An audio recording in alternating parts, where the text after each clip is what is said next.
साथियों नमस्कार। आप सोशल मीडिया के प्लेटफॉर्म पर ज्योतिराव फूले और ढूंढीराव के संवाद से संबंधित गुलामगिरी परिच्छेद 6 का एपिसोड सुन रहे हैं। इस एपिसोड में बलिराजा के संबंध में ज्योतिराव फूले और ढूंढीराव का संवाद है, जिसमें से भाई दूज जैसा त्यौहार हमारे देश में कैसे मनाया जाता है। ज्योतिबा फुले मराठे खड़ाम्बो महासभा नौ खंडों का न्यायी भैरवा 7 आश्रित डेरा डालना, रविवार को पवित्र मनाना, वामन श्रद्धा करना, विंध्यावली घट रखना, बलिराजा की मृत्यु, सती होना, अपराधी लोग, सीलगढ़ भात का बलिराजा बनाना, दूसरे बलिराजा के आने की कामना, बाणासुर कूजागरी, वामन की मृत्यु, उपाध्याय होली, वीर पुरुषों की भक्ति, बलि प्रतिपदा, भाई दूज आदि के संबंध में इस शीर्षक में संवाद है। ढूंढीराव। फिर बलिराजा ने क्या किया?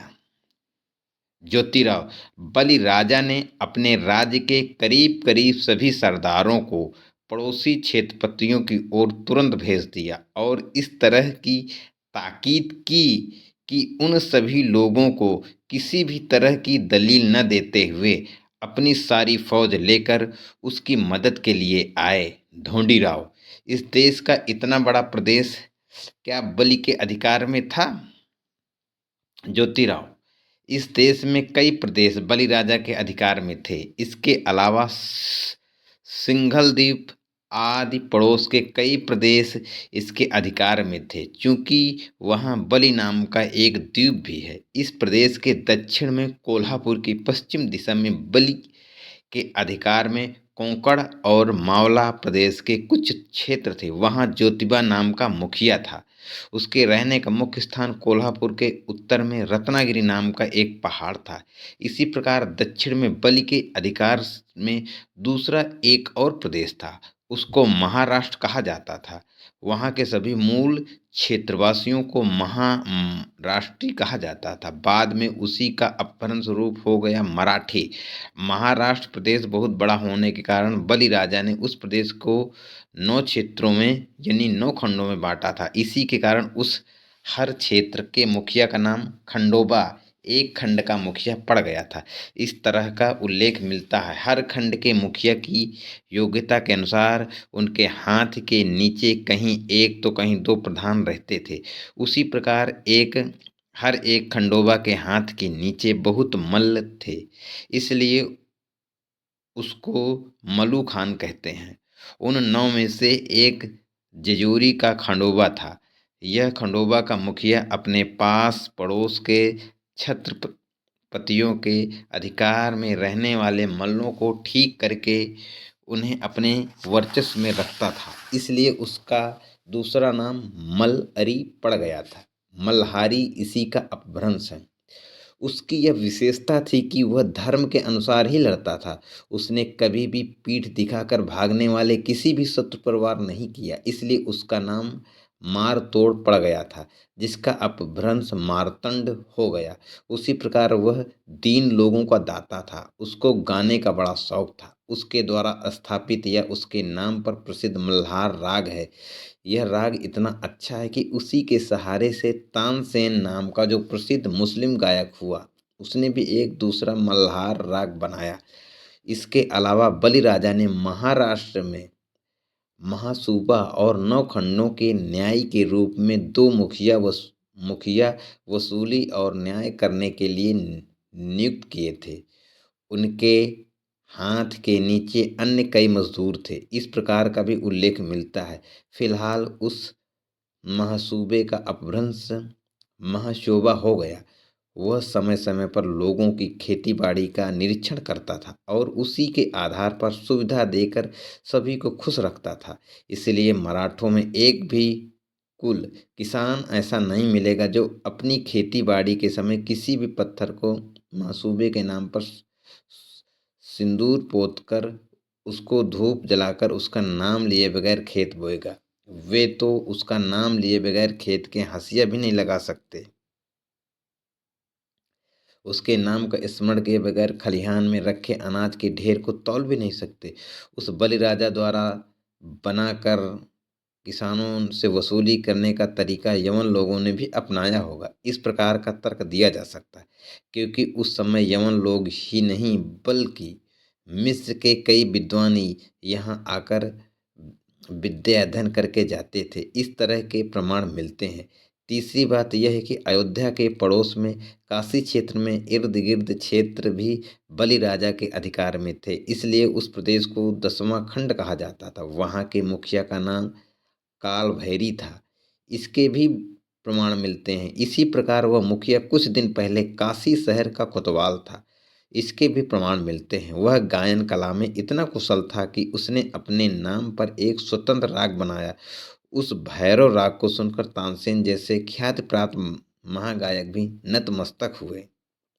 उसने अपनी ही कल्पना से डौर नाम से एक वाद्य का भी निर्माण किया। इस डौर नाम के वाद्य की रचना इतनी विलक्षणी है कि उसके ताल सुर में मृदंग तबला आदि वाद्य भी उसकी बराबरी नहीं कर सकते, लेकिन उसकी ओर ध्यान न देने से उसको जितनी प्रसिद्धि मिलनी चाहिए थी उतनी नहीं मिल सकी। उसके जो सेवक हैं उन्हें भैरवाड़ी कहते हैं, जिसका अपभ्रंश भराड़ी है। इससे इस बात का पता चलता है कि बलि राजा का राज इस देश में आज पाल यानी राजा दशरथ के पिता जैसे कई क्षेत्रपतियों के राज्य से बड़ा था। इसलिए सभी क्षेत्रपति उसी की नीति का अनुसरण करते थे। इतना ही नहीं, उनसे 7 क्षेत्रपति बलिराजा को लगान देकर उसी के आश्रय में रहते थे, इसलिए उसका नाम 7 आश्रित पड़ गया था। इस प्रकार का भी उल्लेख मिलता है। तात्पर्य उक्त सभी कारणों से बलि का राज्य विशाल था और वह बहुत बलशाली था। इस बात को प्रमाणित करने वाली एक लोक कहावत भी है। यह कहावत है, जिसकी लाठी उसकी भैंस, बलि को कान पिल्ली। इसका मतलब है जो बलवान है उसी का राजा। बलि राजा कुछ विशेष महत्वपूर्ण काम अपने सरदारों पर सौंप देता था। उस समय बलि राजा अपने दरबार लगवाता था। वहाँ सबके सामने एक उल्टी थाली रख देता था। उस थाली में पीसी हुई हल्दी और नारियल के फल के साथ पान का बीड़ा रखवाकर कहता था कि जिसमें यह काम करने की हिम्मत है वह यह पान का बीड़ा उठा ले। बलि राजा ऐसा कहने पर जिसमें इस तरह के काम करने की हिम्मत होती थी वही हर हर महावीर की कसम खाकर हल्दी का तिलक माथे पर लगाकर नारियल और पान के बीड़े को हाथ में उठाकर अपने माथे पर रखकर बाद में अपने दुपट्टे में बांध लेता था। उसी वीर को बलिराजा उस काम की जिम्मेदारी सौंपा करता था।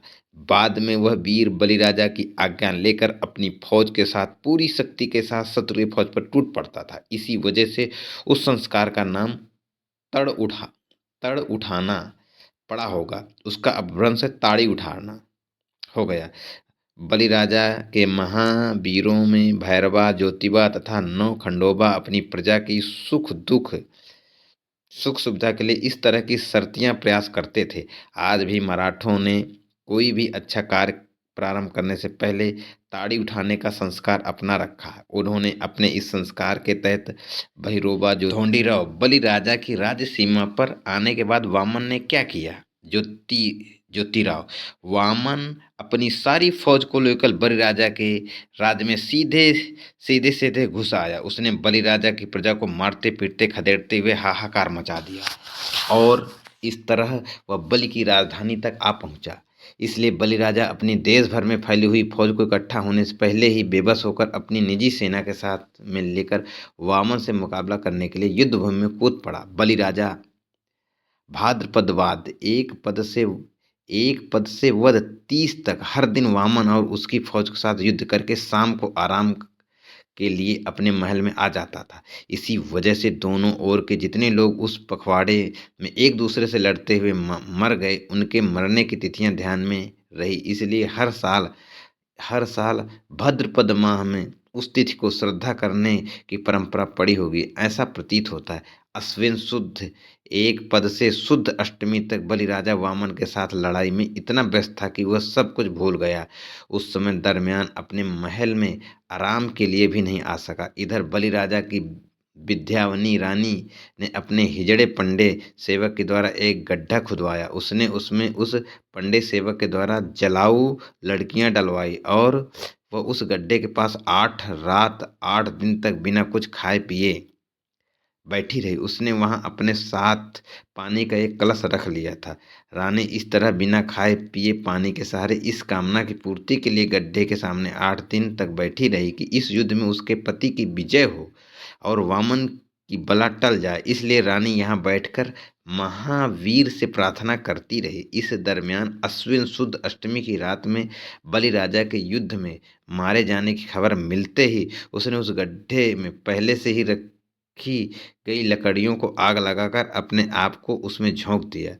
उसी दिन से सती होने की रूढ़ चल पड़ी होगी, यह तर्क किया जा सकता है। जब रानी विंध्यावली अपने पति के विछोह के कारण आग में कूदकर मर गई, तब उसकी सेवा में रहने वाली औरतें और हिजड़े पंडों ने अपने अपने बदन के कपड़ों को नोच नोच कर फाड़ डाला होगा और उस आग में जला दिया होगा। उन्होंने अपनी अपनी छाती को पीटकर जमीन पर अपने हाथों को पीटते हुए, तालियां पीटते हुए, रानी के गुणों का वर्णन करते हुए उस गड्ढे के चारों ओर परिक्रमा लगाते हुए अपना शोक प्रकट किया होगा।